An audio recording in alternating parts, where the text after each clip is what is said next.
to the YouTube channel of Pro Enter Vid, and this is my late Manly v Penrith review. And I'm surprised I'm still sitting here wanting to do a review, to be honest, after last night. But no, I'm doing it because I'd like to express my thoughts in the game, and yeah, I think it's a game that I like to forget, but I like to just express my issues and some of the things that I want to see be a bit different next time around and stuff like that. But look, I will say first and foremost that I was at the game last night and it was miserable. Obviously, it was awful, and that's why I left early, because I didn't want to, sit through that. Yeah, I left it like when Panthers scored the first try of the second half and made it 38-0. I was like, nah, I'm done. I'm getting out of here. I'm not going to stay around for this. So yeah, I left at that time in the game, and yeah, as you expect, I wasn't in the mood to do much yesterday or last night. But no, look, I'm gonna give my quick review on the game, just give some of my general thoughts from what I saw and what I think should be improved. So look, and like I said in my tipping video, I had Manly by 6, and this was a game that I was looking forward to all week, like from last weekend till the next Saturday coming up.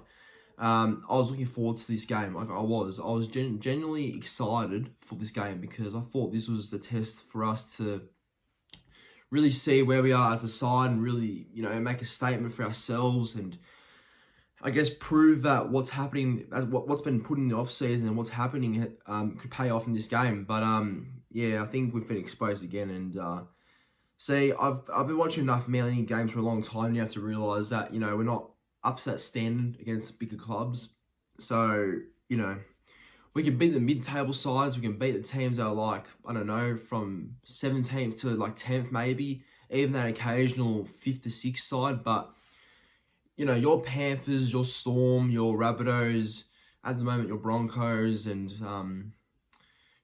all the bigger sides up there, we don't seem to have that same level of energy that they do and the enthusiasm that they have to offer, which I know is disappointing to say, but it's true. We don't have that sort of the extra ticker in our team to go that length, because I don't think the forwards are great enough to compete with other teams' forwards, because at least they have a bit more of aggression and a bit more of something to offer. So our forwards, I like our forward pack, I really do, but if anything, there needs to be a lot better against those top tier teams. And I think until then, I don't know, might have to change something there, I think. So yeah, I don't know, it's a weird one. But as for just the performance last night, yeah, it was shocking. It was awful. I mean, we missed that many tackles in the first half and made that many errors in the first half. It was just not tolerated. I don't tolerate that at all. And I guess just seeing how off the pace we were, it's concerning, because it's not the first time that this has happened. Like, I remember last year against the Sharks, we were off the pace from the kickoff. We were, against Penrith last year, round 1. We were off the pace from kickoff in that game as well. So clearly, it's not all to do with now, even though I back the coach, and I love how Seabold's our coach now and everything, and I think it was a good move bringing him in and a new coaching staff, but I don't think the coach was the issue here, like in changing everything here. I don't think it is. I think it's more of a player thing, because in the past, before all these new changes happened this year, we do seem to see how the players seem to respond to bigger teams. Like, we're not at that level or that standard. And I think it's a mental thing. Like, they don't play for each other, or it's just like they don't have that trust into each other for these type of games. And I could be wrong in saying that. I really could be. And, maybe they are playing for each other, but it's just that they get beaten on quality. But I don't know. I think there needs to be a lot more better input and a lot more of a better focus into games like this, because clearly their mindset for these big games are not all there. So until that gets fixed, it hurts as a supporter to say, but I don't think we go near a premiership anytime soon, or like a premiership, a grand final. None of that's going to happen anytime soon if we keep playing like this. So yeah, it's tough. It's tough to go through that, but I just hope that there is some good things to happen for the rest of the year, which I'm sure there will be. But yeah, I think last night was a real reality check, because like, I guess that loss against South, losing by 1 point and goal on point was tough. Then the draw in round 5 would have taken a lot of gas out of us, which it did.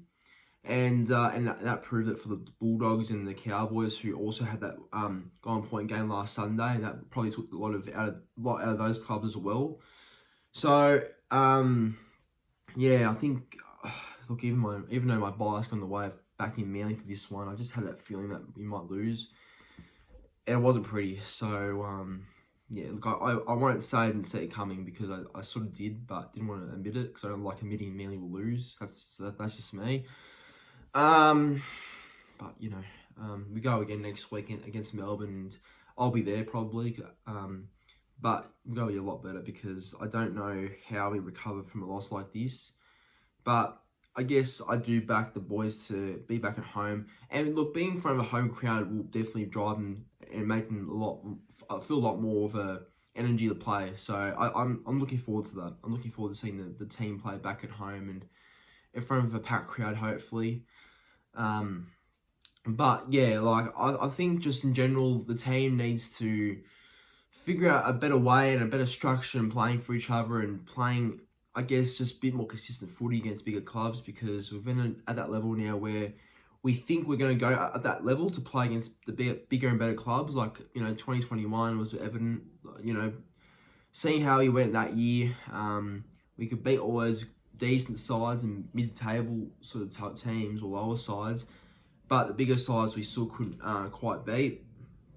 And yeah, it seems to be the same issue 2 years later. So yeah, it's a weird one, isn't it? So it's obviously a mental thing with the players, I reckon, not nothing to do with the coach. And I will say, the people that are blaming Seabold for all this are stupid, because he's not out there controlling what the players do.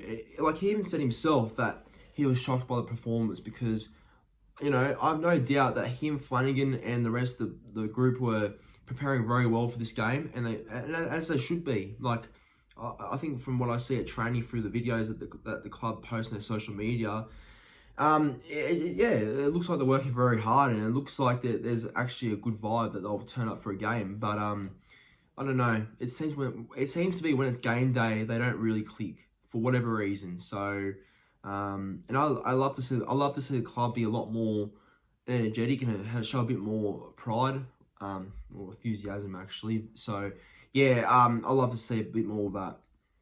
So until then, I don't know what's to go with the club, but it's only round 6, so I'm not going to panic at the moment. But we need to definitely change and turn some things around. But look, I'll leave it at that. But obviously, Panthers were the better side, so full credits to them. But everyone, thanks for watching the video. Make sure to like the video, subscribe to the YouTube channel, and comment your thoughts on the game in the comment section down below.